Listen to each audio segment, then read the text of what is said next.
Welcome to Across the Desk and our new series in partnership with Maddy Dever, the Autistic Rambler. Maddy is a non-binary autistic advocate engaged in political advocacy, a parent of 5, and a very funny person. I think we're going to have a lot to talk about, and we look forward to you joining the conversation. Now let's get to rambling.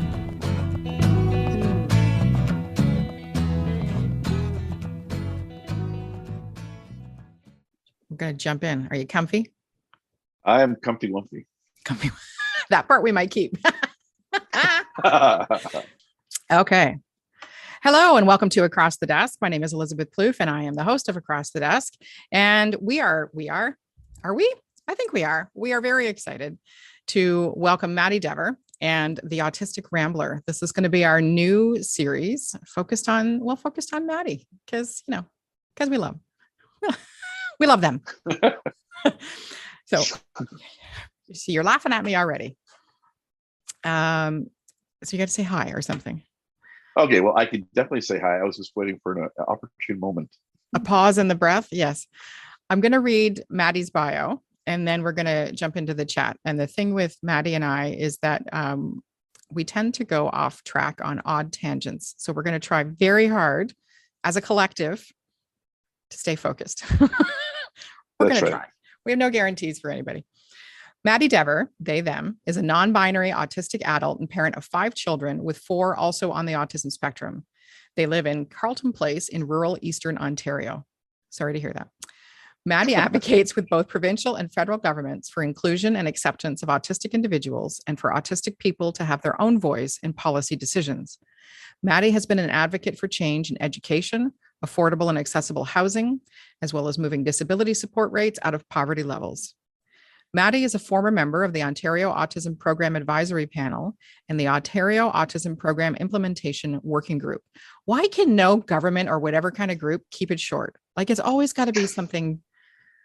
I think they get their bonuses paid for every letter and every word. I'm thinking like double up the consonants and you get an extra $5,000. Maddy is president of Autistic Bridges Incorporated, an autistic-led organization fostering connections between autistics, their families, and those who support them, and a leader in the National Disability Strategy movement to build a nationwide coalition of disability organizations to advocate for meeting all needs of all disabilities at all ages. They are also on the board of directors of the Autism Alliance Canada, formerly known as CASTA, where they are helping the aspects of developing a national autism strategy. They have spoken at the annual CASTA Summit in 2020 and were both moderator and panel member of 2 panels at the CASTA Summit 2021. In 2021, they spoke twice to the UN Human Rights Committee regarding the Convention on the Rights of Persons with Disabilities. Maddy is on the board of directors of Connect Well Community Health, a rural organization supporting thousands of citizens, including supports and services for autistic children, youth, adults, and their families. Maddy has also led workshops and panels on topics surrounding autism and education. They have spoken about autism with many groups, including ECHO, ECHO, Autism Ontario, which works to educate and inform health professionals on issues related to autism. They are a member of the ECHO Autism Ontario Expert Hub team. Oh my God. I need a mint to get through that. Maddy was also an inaugural member of the editorial board of the Canadian Journal of Autism Equity. Maddy is the campaign manager for Dr. Marlene Sprout. You bet. Oh, yeah. Hey, me. Green Party of Ontario candidate for Lanark Frontenac Kingston in the 2022 provincial election. Yes. We need to talk about periods.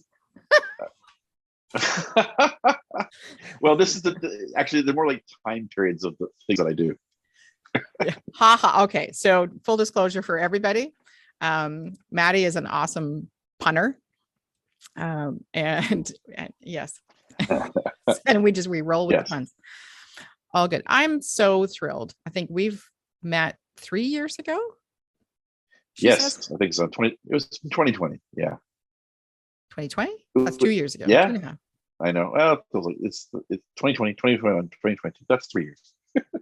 It's pandemic, man. It's pandemic math, I tell you. It just messes me up. But we met because I had joined CASTA, and as most people know who have listened to any of the other podcasts, I have a 24-year-old son diagnosed at 7 with Asperger's syndrome, diagnosed at 9 with dyslexia. He's also ADD and a few other little treasures that but he is also an incredible young man who I am ferociously proud of. And he often says to me, I shouldn't say often, but we've had conversations around whether he would change if he was autistic. And he's like, well, would you want me to change? I'm like, absolutely not. Well, what do you mean?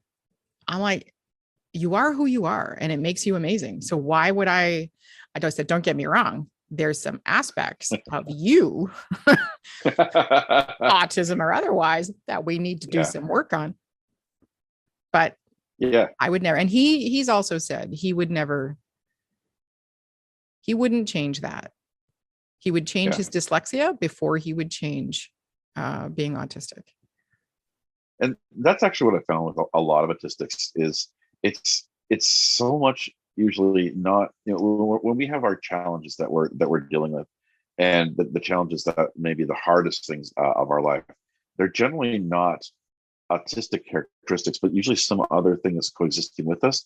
Yep. Being autistic makes those things more challenging. It's sometimes you add every coexisting condition and it adds exponentially to the challenges that we have.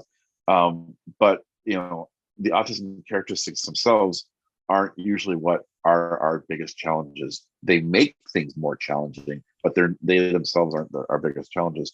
And when we can understand that and get that, and when parents and when caregivers and when the community at large sees that, I think the more and more they see that, the more and more the stigma about autism will go away. You and I had a fantastic conversation the other day, which I wanted to circle back to because it ties into what you're saying right now. And with both of us having kids on the spectrum, I don't have the added layer of also being an autistic self-advocate. I have ADD. I have an attitude issue. I have a Marvel ATD. What do we call it? We call it ADOS. We were just going on about acronyms, right? So ADOS, so attention deficit shiny, or squirrel. What used to frustrate the heck out of me in the school system when we talk about parents and community and those perceptions and all those things is that I never ever put restrictions on what my son could do, ever. It didn't occur to me that he couldn't achieve something on his own, do something on his own, what have you. It was always somebody else telling me, no, that'll be step 2. No, we need to help Thomas with that. No. And I'd be like, no. Let's get it straight. And I know you've had similar challenges with your kids. Yeah, well, my mom had the same attitude as you, that there wasn't anything that I couldn't do. So don't put barriers around me. So she was constantly fighting with schools about trying to find the best fit for me and the best supports for me, and giving me the freedom to do stuff. And I'm finding now as a parent, I have 4 kids that are also autistic out of my 5 kids, and it is the biggest struggle I have is trying to deal with schools, trying to deal with teachers, trying to deal with administrators that want to put my kids in a box because they can only do those things or they can't do these things. And with some of my kids, they don't give enough support. With other kids, they give too much support to the point where it's stifling. And none of them are really, we've had some good years, we've had some good teachers, and those years I treasure, and I know my kids will probably remember those years the most, I hope. But it's for the most part, they have this inability to see what the kids' needs are. Yep. Their needs tend to get put aside to the convenience of trying to deal with everybody else in the class or their own things in the morning. So dealing with schools is very, very difficult because we as autistics now we fight barriers. There's so many barriers in front of us of what we can or can't do. But let's just take sensory, as one of those things that where schools could control the environment. to support and accommodate us. When we're in a room with 30 kids, all loud, sound bouncing off things, lights that are, from the dark ages, which is kind of funny. You made an inadvertent pun there somehow, an ironic pun. It's an accidental ironic pun. 3 points. Yeah. We'll have a pun counter going up there. Okay. So you've got all of these things happening in a room where you could provide, if accommodation to the child's needs of changing the lights is one thing, giving noise canceling headphones is another, letting them move around to different areas that might be calmer area. These are things that if schools did this, how we react, how the behaviors that you may see will change. And this neurotypicals would benefit from some of those things as well, Maddy. That's the thing. Absolutely. I can't stand fluorescent lighting. It drives me nuts. It's between the flicker and the hum of the light. I happen to have hyperacuity, so excessively good hearing, which unfortunately my son also inherited. And those lights are good for nobody. They are proven to cause migraines, visual disturbance, headaches, stress, tension in your neck, the whole 9 yards. There's nothing good about them, folks. So what Maddy and I are going to continue talking about is most of the accommodations that come in, and I get just as passionate as Maddy does about this, are good for neurotypicals as well. We have just put up with crappy lights and crappy, noise and whatever for so long that we think it's okay. And then when somebody like yourself is strong enough to say, wait a minute, no, this isn't positive, it's taken to be a complaint or you're being too sensitive or whatever. It's like, back your truck up. Are you kidding me? Do the research that shows me that fluorescent lighting is a positive thing for anybody. Yeah. What we really need to move towards is universal design, and universal design in classrooms, in workplaces, in homes, in transportation.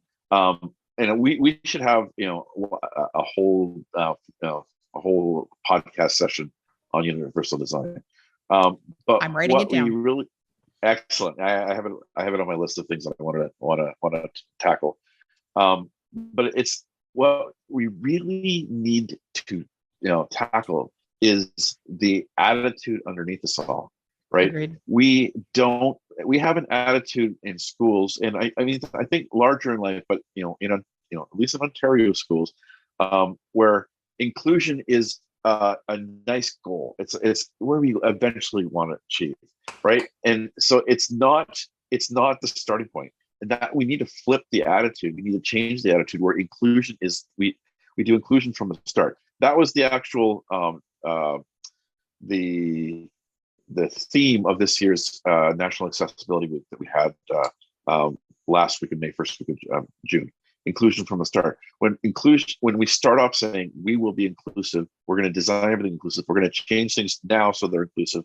Instead of it being a goal, we change the attitude behind it. We need an attitude of inclusive. We need an attitude that of people willing to accommodate, because when we accommodate one person, I know they're so deluded in what they think they've achieved and I'm to any educator who's listening or what have you. I say this as a parent who has experienced it with a neurodiverse and a neurotypical child.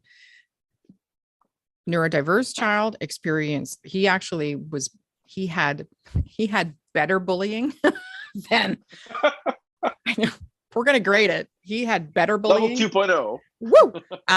Woo! Because it was very isolated and incidental and what have you. And we could deal with that and move on. Whereas my daughter in 2 different grades sustained year-long, intensive, subversive, aggressive bullying that with the second year she was bullied, ended with her being assaulted in class by the bully, who the school refused to move onto a different class, and also refused. I didn't see why my daughter should have to move. She wasn't the turd. And me I had to give her a cell phone for protection, which we had not planned to do. She calls me bawling her eyes out because this kid's now assaulted her in class. Teacher did nothing. And I said, okay. I said, you're going home. Like, her friend was with her. I said, you go find Mr. Robertson, who was the principal. And she was worried about getting in trouble.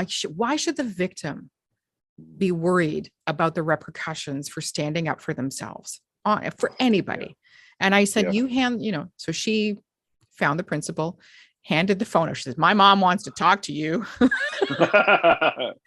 And they were used to me by then. And I said, thank you so much for the amazing job you're doing at controlling bullying in your school, and the bullying programs you're providing and how effective they are. And he knows where this is heading. So my daughter was just assaulted in your classroom. The teacher did nothing, and the bully is still sitting there. She's going home. And you and I are going to have a meeting because you suck. So a couple of weeks ago, this will tie in, I promise. Sometimes we have a squirrel moment and it seems like it doesn't fit, but I promise it does. 3.5 weeks ago, I had surgery on my ear. I had to get a hole in my eardrum replaced. And it's interesting to me how squinty people get when they hear it's an ear versus, some other typical surgery. About a week after my surgery, I walked into a grocery store and my hearing had begun to come back, but only in high registers. And I don't mean cash registers. I mean sound registers, that it was the upper octaves. And so all the pingy, dingy, sharp, piercing noises, that's all that was coming through. And I walked into the grocery store and it felt like a full body assault. I didn't know where to look. I didn't know how to block it out. I didn't know where to turn. I knew I had to get stuff done, so I had to power through it. And walking through that store was painful. And I just felt like a constant assault. And by the time I got home that night, so on top of that, I was then in a intense social situation where it was a ton of voices and I couldn't screen them out. And it was high registers and it was like somebody putting an ice pick in my head. And I walked in the door and walked up to my husband and just started bawling because I'd spent an entire day feeling like I was getting punched over and over and over again. And I processed that the next day and I went, oh my God, that is what folks who are autistic, who have sensory issues, experience every day of their life. And I was like, I can't even imagine doing that every day and how exhausting it is to deal with lights and noises and voices and people touching you and a pricky tag and scratchy something and nobody listening. And actually, I'm so sorry that you went through that. As you're talking, I was realizing where you're coming to this and piecing this and the empathy that you have now is, but we have this situation, but on top of that, we're told that we're wrong, that we're broken, that we need to change, that we need to get over it, we need to handle it, and any of the behaviors that happen because we lose. The more and more it happens to you, what you had was a shutdown. When you got home, you I didn't even think about that, Maddy. Yeah. That's what that was. So that's what that was. You were overwhelmed. You fell, crying and just were overwhelmed. That's a shutdown. A meltdown is when there's behaviors that come out of that, right? That's the difference between a meltdown and a shutdown. It's the exact same thing. We just, some of us process it differently, or different things, will change the outcome of it.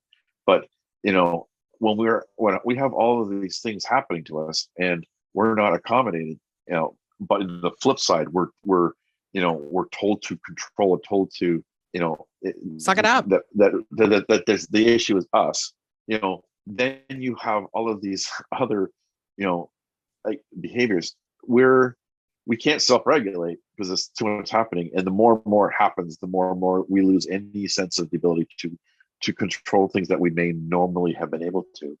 And really, it's all about accommodation. For you, the surgery is your accommodation. Right? Well, so here's the interesting thing though. So again, hyperacuity, right? So what I was told was we have, if you're watching the video, we have human hearing. Next level is cat hearing. Next level is porpoise hearing. And I, on a daily basis, am between a cat and a porpoise, right? So I have always dealt with being able to hear too much, but I don't know any different. And it didn't, it may have inadvertently contributed to overwhelm. And I'm just realizing that now.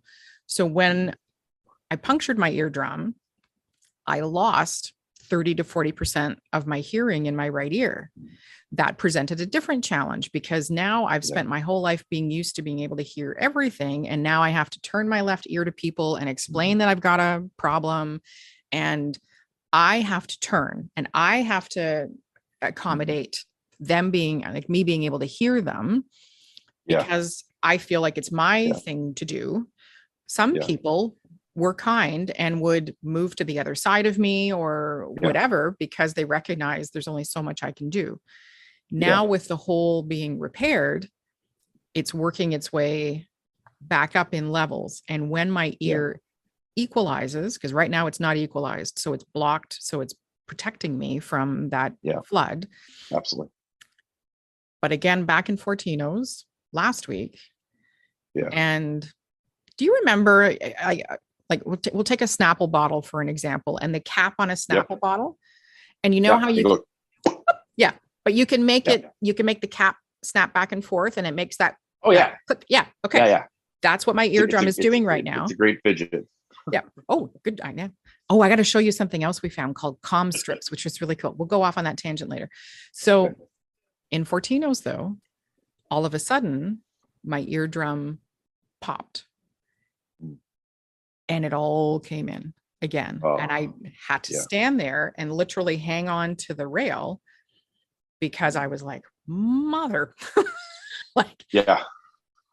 So you said you were sorry that I've had to go through that, which I appreciate deeply. However, I am really finding gratitude in this experience because before now, I have never understood what my son went through when he was little and was dealing with all of that. And I've never understood the connection between stimming and handling the overwhelm and what that looks like. I've never understood what it's like to go through a day feeling like you're getting assaulted and experience. And I didn't realize that was a shutdown. So I'm grateful that I've had to go through this. And I'm grateful that you've had the patience to speak to me about it, because I now have a whole nother level, even before, like beyond what I thought I had. So folks, if you've ever been in a situation where you've walked around with a tag somewhere, could be your underwear, could be your shirt, could be your whatever, or you get a piece of gravel in your shoe, or a loose string, something, a loose piece of string, or like I wear glasses, Maddy wears glasses, you get like a hair caught somewhere and whatever. Everybody can find something where it just irritates the heck out of you, and you've had to spend an hour trying to figure it out because it just drives you bananas. Imagine doing that all day and not having any voice to make that stop. And you are forced to go to school 8 hours a day. You are forced to engage in certain areas, work, whatever, for so long a day. And as we read in Maddy's bio at the beginning, part of why we're bringing the Autistic Rambler to Across the Desk is because Maddy has an incredible voice, and not just the timbre, which we've discussed, because he has a voice for, like meditation apps and things like that. But Maddy is incredibly insightful, not just because of lived experience, but you approach things around a voice. And I was going to say from a justice perspective because of the sign behind you, but it's not justice. It's humanity. Yeah. It's giving people back their humanity. Yeah. It's agency. that's the word I like, is giving people, like, everyone has needs that need to be respected, and they need to have those needs accommodated, and that's, and their voices heard. That's all about agency, because without agency, we get walked over. We get walked over. We get told to do. We get, it all becomes about us being wrong. Agency is about us having needs that are right. And yeah. Just got another podcast idea. I love that perspective. And I think I really am not a fan of the word empowerment. I find it has been overutilized, and now it's become a bit of a token word. And I'm not a fan, but agency I can get behind. Like, I like it. Anyway, you were going, sorry. Yeah, I wanted to circle back. You mentioned that, well, because you've been, hard to hear in the one ear, that you've been accommodating by turning your head. Actually, you've been adapting. When you do something, it's adaptation, right? When others are changing for you, that's accommodation. Now, one of the key things that I have found is that autistics can't learn to adapt until there's some sort of baseline of accommodation that they can survive on. Then they can adapt from that. So the more accommodations are given, the easier it is for us to adapt to those small changes that don't happen. Most of the time we're told that we need to adapt, but it's really challenging to adapt when there's no accommodations given to us at all. So in your case, if people are making sure they're on the side of the ear that you can hear, they're accommodating you. If you have to turn, you're adapting so that you can I get both. Yeah, I get both right now. And part of it is habit, right? Like, so my husband and I, for an example, when we go for a walk, he walks on the left, I walk on the right. That's just the way, unless we're on a busy road, and then because he's the gentleman sometimes. So that works out because he's on the side, I can hear him anyway.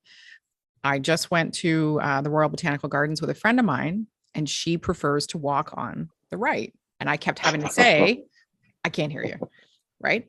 So she accommodated and went on the left. And for the rest of that day, we were both cognizant that she was not in a negative way, but it just made life easier because of that simple accommodation versus me having to adapt all day. Because it also, honestly, it hurts your neck after a while. I have a similar issue because, since the car accident that I had 2 years ago, I had spinal surgery on my neck, and I have, my range of motion to turn left is back quite a bit. It's, it's just a little bit painful. I mean, preferably everything's, looking straight forward, but, to the right, it's really difficult and really painful, so I need people to be in front of me or to the left of me. And anytime I go into a place to sit down, I need to find a place that's in the middle or on the right side, so I'm looking left.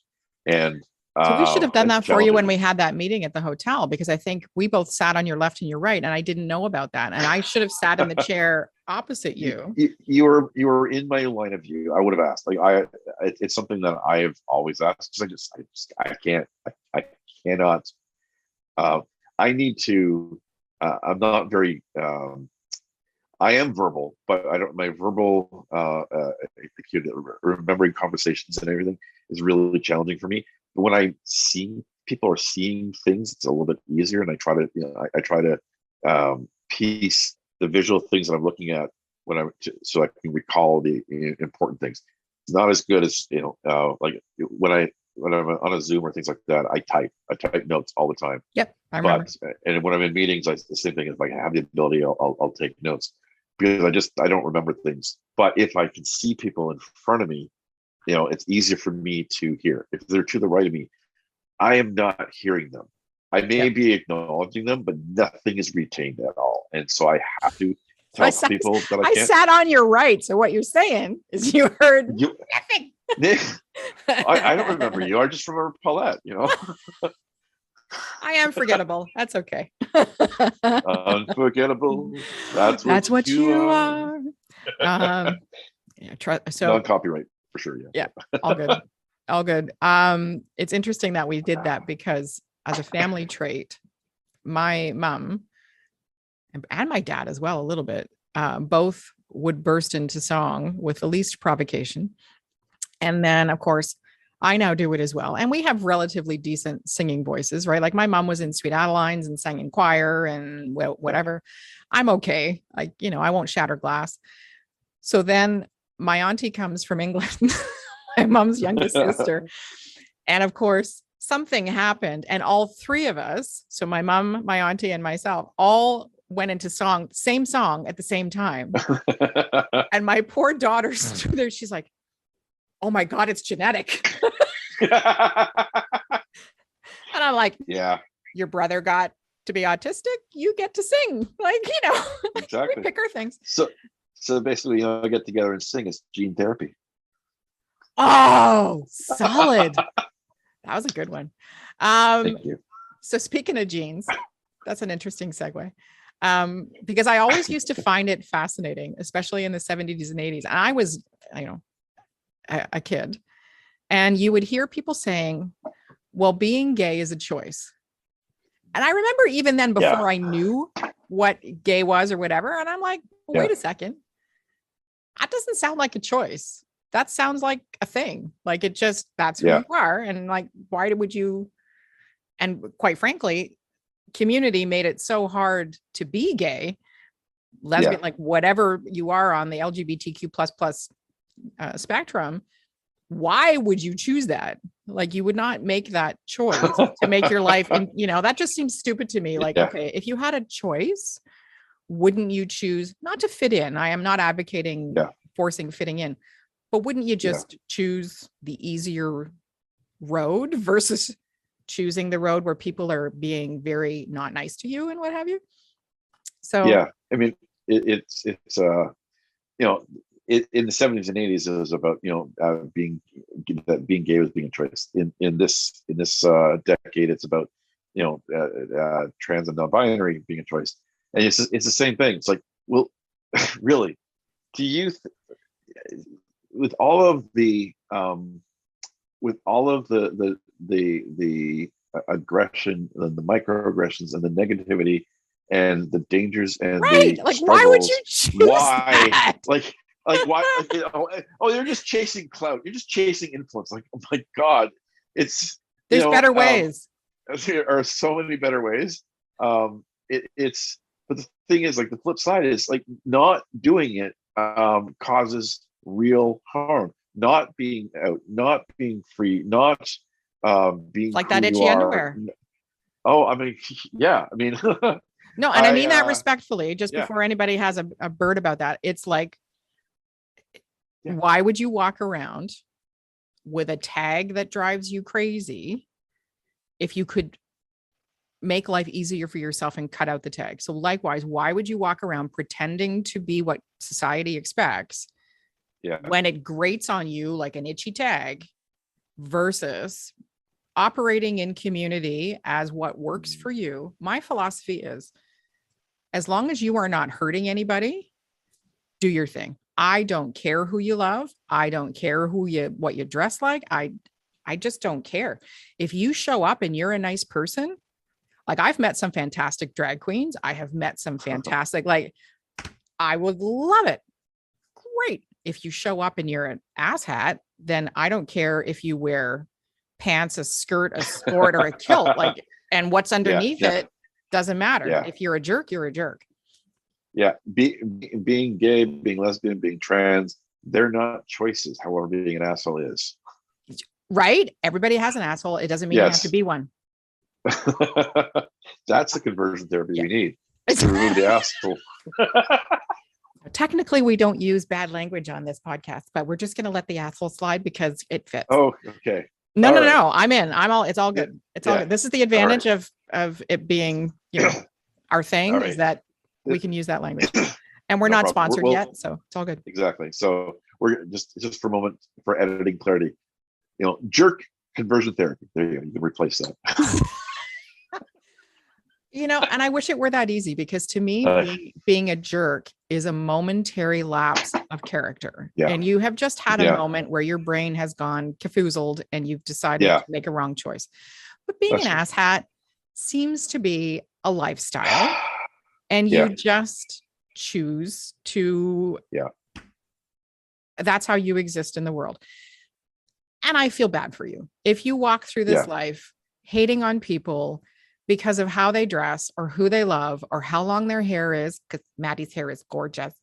Or I honestly, like, I'm braiding that the next time we're together. Or whatever. Please don't try and come and talk to me. Please don't try and yeah, convert me. Please don't try and convince me that you are in any way in the right. You will yeah, not. And I will stand my ground against you just as fiercely as you hold on to your delusional beliefs that how somebody dresses or who they love defines them as a human being. Because you, friend, have no humanity if that's how you walk through this world. And I pity you for how small you make your life when you make those choices, because I have met some incredible people in the LGBTQ plus community. And why would I give that up? Why would yeah. I alienate an entire group of amazing people? And this is what I said to Yeah, my daughter's friend. He came out as gay. It's 14, and love him to bits, right? Like there's a longer story there. All I said to him was, I'm not a fan of heterosexual PDA. So if you want to bring your partner, all in, like, let's have a barbecue. Totally awesome. Do not get freaky, because I don't enjoy that from my heterosexual married couples and boyfriend, girlfriend. I am not going to enjoy it from you. It's not a thing for the gay. It's a thing for everybody. Have a little smoochy. That's all good. You start doing anything more than that, I'm going to take your little unicorn asses and throw you out, because that's not how I fly. And we had some amazing conversations. And when he came out, it made his life so hard. And his family wasn't accepting, and his peer group didn't know what to do. They were probably more accepting than his family. yeah, And I said to him, look, so we're clear, this is your home. You need to come here. You need to escape. You need support. You need whatever. No matter what, that door is always open. And I don't care who you love. I just care that you get loved.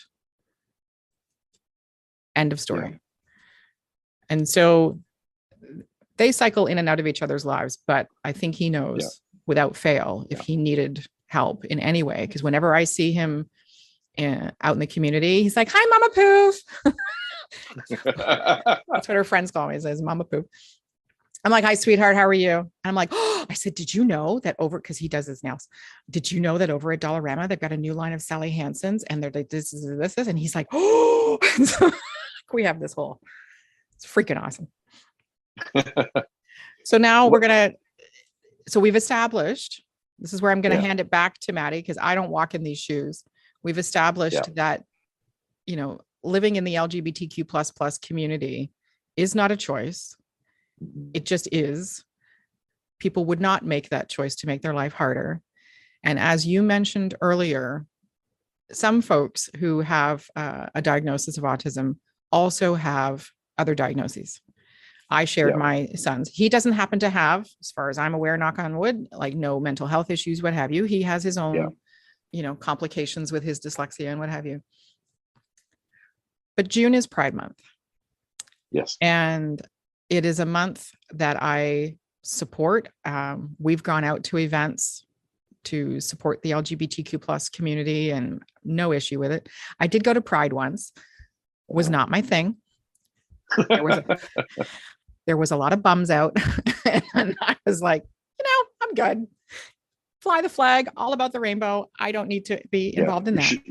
You should go to some Pride family picnics. They're much different and much more. That I would enjoy. I would enjoy that 100%. But we were to tie this together. Yeah. I cannot imagine being in a situation where you already have a processing issue with being autistic, and not you, but just in general, Yeah. then you can add a layer of potentially, this is not everybody by any stretch, some kind of mental health issue. Then potentially, if you're a lucky duck like my son, you can add a health issue. Thomas happens to be asthmatic and anaphylactic and what have you. And now, to make it supremely amazing, we wrap that all up in a nice rainbow bow. So tell me more, because I am intrigued, because you've lived both sides. Yep. Tell me more. Okay, so what we're talking about right now is called intersectionality. Oh, that's right. That was the word that we were gonna. Yes. Yeah, so I brought it up. This is why he's the smart guy, and I'm just here to chat a lot. So, okay, so one of the things about the world seems to be, so concerned about binaries. Yet the thing that gets that people put onto autistics is that we are so, we have so much binary thinking, right, wrong, left, right, whatever. Yeah. Yet the world itself is so binary, and one of the things that autistics struggle with the most is, understanding hidden and unwritten societal norms. Yep. So when they don't make sense, we tend to not follow them. And gender, gender is a societal construct. It's something. What gender is. So we're not talking about sex, the way your body was made, but we're talking about gender is the way you express things. And we've in Western society, we have a pretty rigid sense of what males do and what females do, so how stupid. they think, how they, and we have a conversation with 10 people, five who are so-called female, 5 who are so-called male, and you're going to get 10 different presentations of gender, and some of them are going to overlap.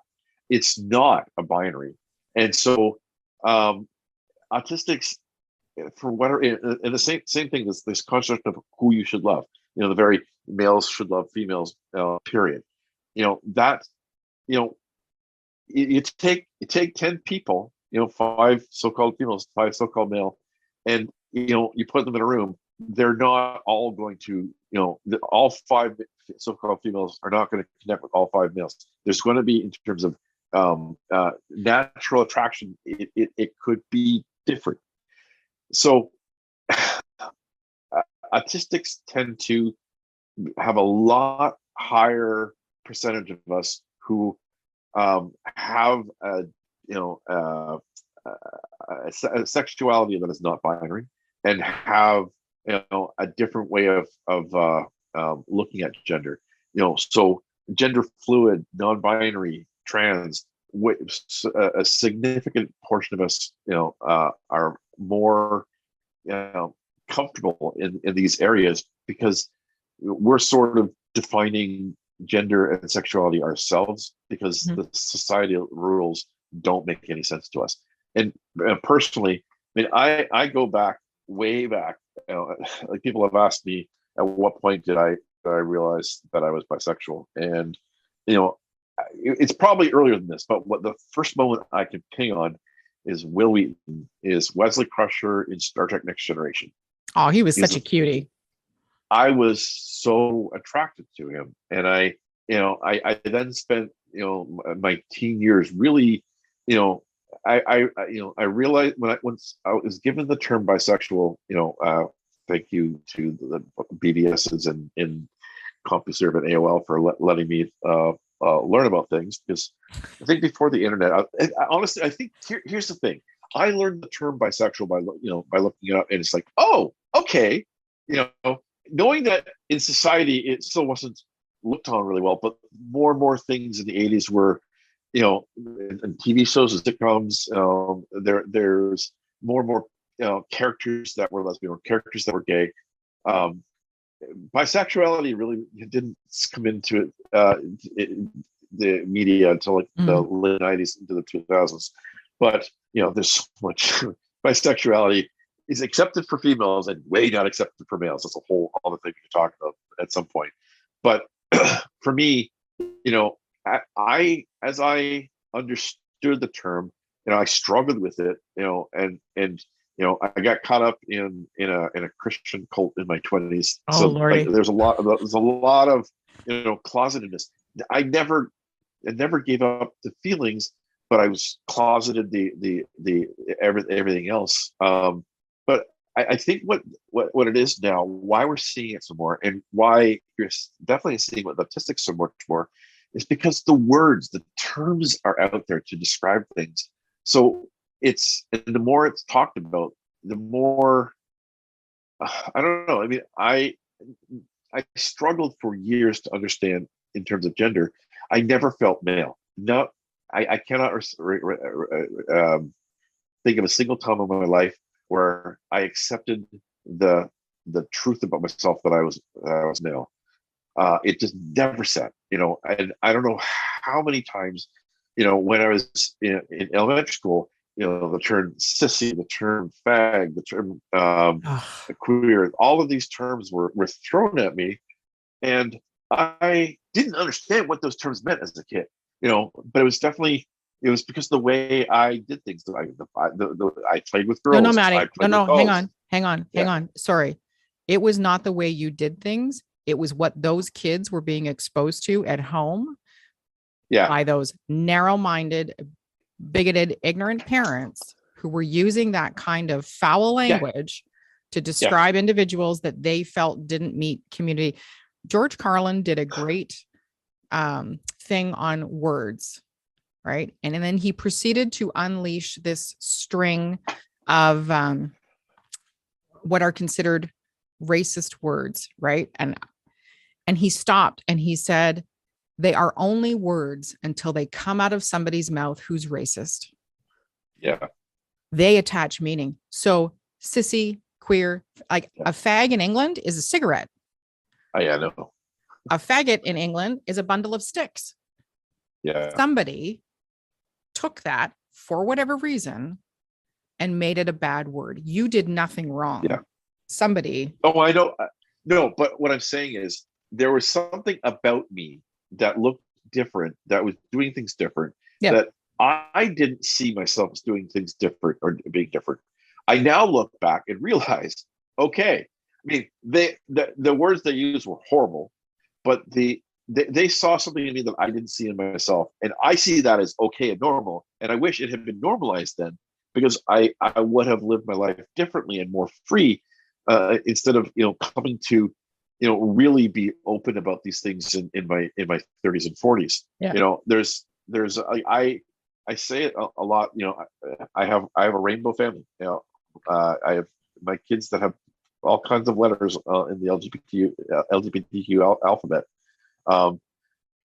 I I envy this generation of kids who are still having these struggles, but there's more and more openness about it. There's more and more defiance to the cultural norms. You did that for your kids. Oh yeah, absolutely. Yeah. I hope you own that, because you've shown them. Like, that's incredible that you've done that. I have been the first person they've talked about everything, because they know that I am open. They know that regardless of what they do, and whatnot, and who they are, I will love them and I will not judge them. I've made it very clear, and they've all been able. They know when they need to talk to somebody about something, whether it's about themselves or something they've done, they can come to me and there will be no judgment. And if they ask me for help, what to do, I will then offer it. But I won't tell them what to do, because I'm here as a sounding board. I'm here as a person that loves them unconditionally, and I'm here as somebody that can help them if they want. But I'm here to walk beside them, not in front of them with a leash. Exactly. And yeah, I would judge my daughter more harshly if she came home with a belly button ring than if she came home with a female partner. I'd be like, how you doing? Yeah. Do you bake? As long as you bake. Do you bake and watch Disney? Those would be my two questions. And yeah, exactly. my daughter filters all of her relationships through very unique filters, and for all intents and purposes is cisgender and straight and what have you. The guy has to like Disney, and there was one other thing, and I was like, solid. And I found out recently, which blew me away, she measures all men against my husband. And if they don't treat her the way my husband, I'm fortunate, or the way we treat each other, right? If they don't do that, if they don't let her be who she is, right? I'm not an easy person to live with by any stretch of the imagination. I am a very opinionated individual. I like things done. Shocking, I know. Oh, you rotten cookie. I thought we had something. We do. It's called realism.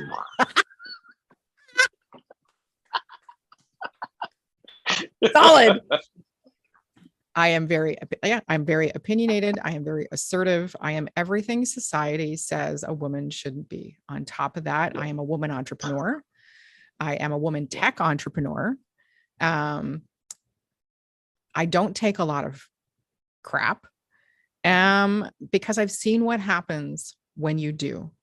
And I've seen how people will continue to take inches from you when you allow them to get away with certain behavior. And I will take a certain amount. Don't get me wrong. I'll give somebody a warning shot. I'll let them get away with a little bit. But eventually, I had a conversation with somebody and I said, let's be clear that if you continue to make the choice of this behavior, it will chip away at how I feel about you. And eventually you won't even know, but I'll be done. And I'll walk away and I won't even blink. And I wish we could build that kind of, maybe to not that extreme, but resilience into our youth to understand where they draw the line, not only with what behavior they'll accept, but with behavior they'll do. So those kids that made that choice out of innocence, I think, to use the terms fag, sissy, whatever towards you, they were emulating what they were learning at home, but they could have made a choice. My dad used to use some very choice terminology for people of other cultures, to which I kind of went, hulale, and said, nope, not going to ever exhibit that language in our home. And we had a friend who used that kind of language, and I took them aside and said, just so we're clear, we don't use that terminology in our home. That is not something my children will ever be exposed to as being okay. You don't ever judge somebody by what they wear, what color their skin is, what their accent is. You judge them by how they act and what they contribute back to the world. And if I have a friend who happens to present as the sex male and chooses to wear dresses and does their hair fabulous and whatever, solid. As long as you're a nice person and not the other A word we were using earlier, don't care. That's what we need to do. Those lines need to be drawn on both sides of behavior. Absolutely. I mean, there's so much. We, as a society, we've moved along progressively. Well, okay. I thought so, but then I look at the states in the last 2, 3. Oh, please don't look down there. Don't look. Just don't look. No. Okay. Yeah. Sorry. My eyes. Exactly. Right. It's like walking along and seeing somebody wearing a thong in the middle of a mall. Like you just that burns into your retinas. Yes, but it has filtered through upwards. There is now more.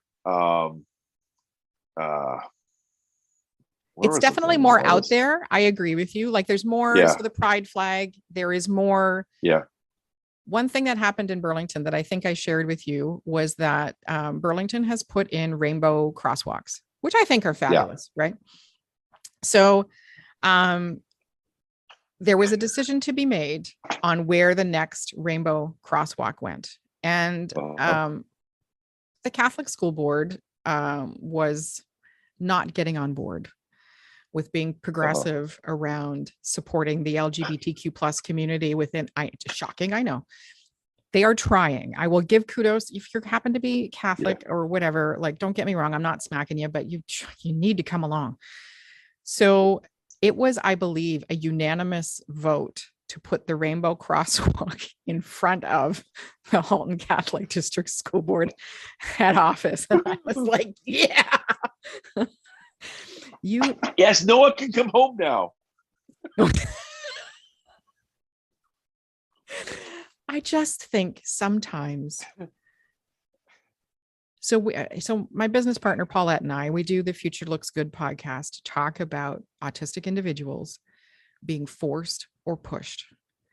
And there is a distinction. And like you said at the beginning, there are times where, support needs to be given.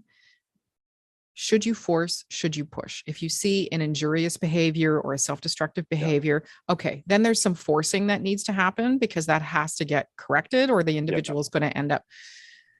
Flip side, if you see something that that person is capable of, like going back to our beginnings around school and teachers and expectations, pushing. I have pushed my son because, and what I say to him is, I wouldn't get angry with you if I didn't believe you were capable. I wouldn't get angry with you if I didn't believe you were worth the time of me getting angry. And if you didn't meet expectation, if you couldn't meet expectation, that would be one thing. But if you choose not to meet expectation, I will push you because I don't want you to ever think for any reason that you are less than. And that comes down to having a diagnosis of being autistic. That comes down to being in the LGBTQ plus. That comes down to managing all those layers. Nobody should ever be forced to feel less than.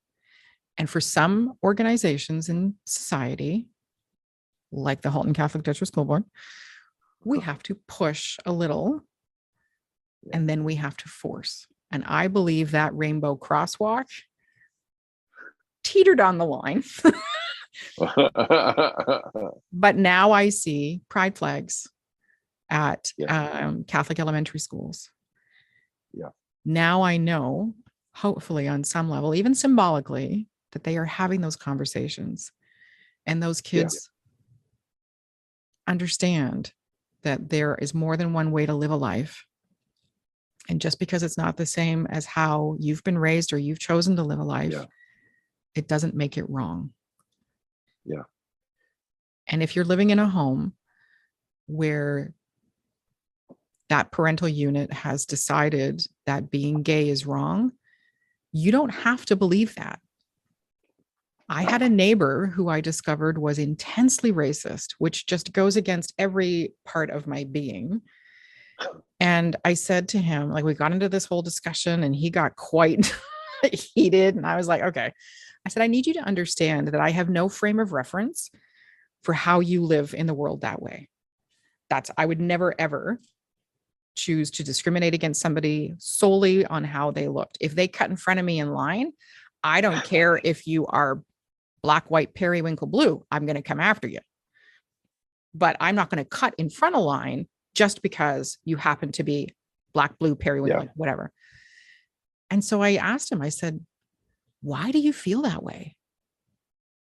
Like, how did you get here? And he looked at me and he said, it's the way my mother raised me. I said, okay. I said, you have a choice, right? And he just looked at me. He's like, what do you mean? I'm like, just because that's what your mother raised you, that does not mean you have to continue that. So, like we said earlier, being gay in the LGBTQ plus community is not a choice. It is a choice when you choose not to show up as your authentic self because community has decided that that's not acceptable and you don't have the support or the tools yet to show up the way you need to. It is also a choice to change how you support these communities. It is a choice for how you show up for the autistic community, and understand that you can change expectation. Understand that you don't have to live within the checklist that some organization has created about what an autistic should be. Yeah. You can change. If you grow up hearing that people with a disability are less than, you don't have to believe that. You know, what you're saying has just made me realize something. You know, we're gonna go back to what we said earlier. What you did with, you know, with that racist person, you know, in talking to them about choices, you gave him agency. Agency to I hope change, so. agency to be different. And what you're talking about now, like I've been thinking about agencies in terms of, you know, giving, you know, autistics or people with disabilities their rights, and, you know, putting their needs first, you know, and giving them a voice. But agency is a bigger and wider thing, you know, because we're trying to get people to see the change. You know, it's really about agency to everybody to come to see individually people's worth and value. 100%. And from that, you know, if people have, you know, intrinsic worth and value, then their needs have their needs need to be met. Their needs need to be accommodated, and we need to, you know, put inclusion first. When we do that, For everybody, you know, exactly, not just the disability community, not just the gay exactly. community, not just whatever. It's everybody. You look at my neurotypical daughter, and there are things around her, I'm sure, need to be accommodated. There's stuff around I don't like, for an example, Yeah. people chewing gum with their mouth open. It drives me crazy, right? Like crazy. Because Don't do they're that. choosing to do that. They are. Did you see that gift I gave you? Yeah, I took it. Done. Took it right out of its wrapper. Just to you. But they're everybody.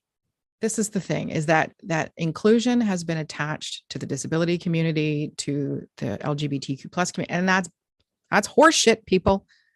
Inclusion is for everybody. Everybody needs something, whether you like to keep the remote control on the right side of the couch versus the left side. Like and I know that I'm not trivializing anything. Yeah. It really is that granular. Everybody needs accommodating on some level. I can't wear certain ear pods, like the ear pods you've got on. I can't wear those. My ears are too small. Can't do it. I have spent my existence trying to find ones that work for me. So I adapt to what's available, but I would really prefer, if anybody's listening, that you realize that some people have very small ears, and those ear pods are ouchy. Need to find something better. I just child size. Yeah. Oh, valid. Yeah. See, I just talked to you and you understand. Inclusion is for everybody. I hope community recognizes that inclusion. I think it's honestly going the way of empowerment. It's becoming this token word, and nobody's under, you know, everybody's like, oh, well, we need to be inclusive to those people. So, and one of my biggest issues is, you know, what is inclusion? You know, the Ontario education system thinks it has an inclusive education system, and what they mean is, well, the kids are present. There's kids, you know, the kids with all needs and all diversities are all together. That's inclusive. No, that's integration. That's integration. Inclusion only happens when everyone's accommodated. If you don't have accommodation, you don't have inclusion. You don't have a seat at the table.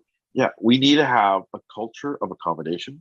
We need to have inclusive, you know, design from the start, and we need to respect everybody's agency. That everybody has intrinsic value, not based on what they can or cannot do. It's there, and you know, everybody's. You know, when everyone is accommodated, we have inclusion. Everybody when we wins. have inclusion. when we have, and the only way we're going to get that is a change in attitude. And the change in attitude, we can talk about language of inclusion at some point. Oh, that's another day. Absolutely. We got to wrap up. It's the attitude that needs to change, and we're at that point. We're at the point where I think so too. I think we've seen huge. I see some backsliding, to reference our neighbors in the South, and I see some interesting choices that are being made by conservative minds who believe that this impacts family values and all the rest of that horse crap. And I got to tell you, just because the mom and dad are male and female doesn't mean the home life's spectacular, folks. I would much rather see a child raised by two women or two men in a loving, inclusive home that promotes individuality and, removes, what's the word we're looking for there? Removes limits, and then to keep children with heterosexual parents who couldn't raise a cockroach in a matchbox. Like, come on. Okay. Yeah. All right. I think we've managed to save the world in 45 minutes, which is really awesome. So, so Maddy and I are going to be continuing with the Autistic Rambler. We're calling it a series, but that's going to change that word. That's not the right word, but we're going to continue rambling about autism and all kinds of other things. And Maddy just brings an extremely, unique is an overword, but you do, because you have a really fantastically wide lens around how things connect, and you see connections between things that other folks don't. And you are willing to be vulnerable and share not only your personal experience, but your aspirations for the world at large, which a lot of folks are too quiet about that. Right. And thank you. I've never been a quiet person, and I'm grateful for that now. I struggled with that for a very long time. I grew up being told to be quiet. I grew up being told girls don't behave that way. I grew up being told you can't do that. You're too small. You're too short. You're too this. You're too that. You're too much. You're whatever. And I lived with a lot of shame for years because I wasn't what society expected a little girl should be. And honestly, it wasn't until probably my dad died when I was 20 that I kind of went, screw all of you. Life's too short. I am never living another day not being who I am, which is honest, direct, loyal, tenacious, assertive when I need to. And if you go after somebody in front of me or near me or somebody I love or anything else who can't defend themselves, I won't even blink. I will stand beside you 600% and be there and be that voice if I need to be it, or be that presence. I'm told I have a presence that helps bullies understand what's going to happen if they don't stand down. Yeah. We need to create that in so many more people so that we can continue this positive spin, so that we can celebrate Pride and nobody's afraid to show up, so that you can not be ashamed. My son does not share his diagnosis. He knows I do this, but he does not, and he should not be ashamed of that. He should not be worried about what happens if he shares that. We have to. So the Autistic Rambler, our goal is to change that. And I hope if you've listened today and you've listened to Maddy's incredible story and our yippity yapping and whatever, that something has connected with you. And you go out and use your voice and make your seat at the table. And if you need help with that, we're going to be talking about resources and ways to connect you, and we'll figure it out. It's a journey, and yes, absolutely. Oh, num num num! This is the Cookie Monster. Num num num. Cookie Monster wants to say 1 cookie good for justice, 2 cookie good for agency. You sound like a Chinese Cookie Monster. I used to be better at this. Okay, I'm going to say goodbye, everybody. Thank you, Maddy Dever. You can actually go to autisticrambler.ca and check out what Is it .com? I thought it .com. was .ca. It's a .com. No, it's autisticrambler.com. And that's, .com. Rambler with an R, not a W. Why would it be a Wambler? Why are we talking like that? No, not Wambler. No, that's Wrangler. Never mind. Let's just autisticrambler.com. That was funny. All right. We had a spelling issue. All good. Sort it out. We'll share the links and stuff. But Maddy's got a lot of awesome information that he shares from a lived experience perspective, from a political advocate perspective, from a dad perspective. And he's just got a lot of awesome stuff to say. So thank you for listening. We really appreciate it. There will be more, and likely similar to what you've heard, a little bit of bad language, a little bit of pun, a little bit of laughing, lots of good information. Say it in my right ear. I'll be good to go. Hopefully you're listening with both ears. And we will talk to you soon. Thank you so much for joining us. And bye-bye. Thanks.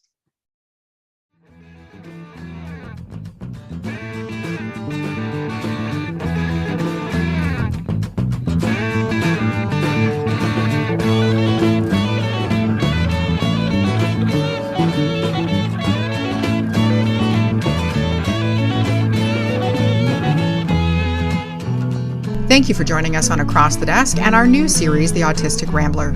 Please visit spirocareerscanada.ca to learn more about the tools we're building with the autism community, and please visit theautisticrambler.com to learn more about Maddy Dever.